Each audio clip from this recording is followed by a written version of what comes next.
Okay, just one more thing I'm gonna mention. Forgot to mention on the actual service here. I use a lot of because all the rear bars on the Porsche GT3s and all that are all black.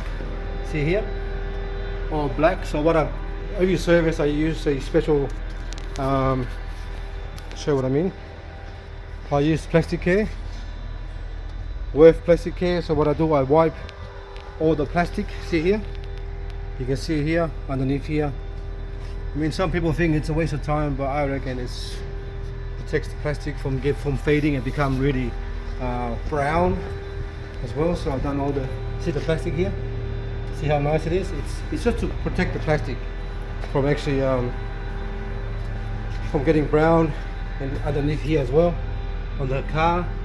And we use a rubber, all the rubber care we use here. We use this rubber care here from Worth, on all the rubbers, to actually, this is really good stuff to actually make the rubber stay soft. Otherwise it gets really hard, it doesn't steal. You get wind deflection, you get wind noise coming through the actual door. Yeah, just a quick, these guys, they are all ready to go.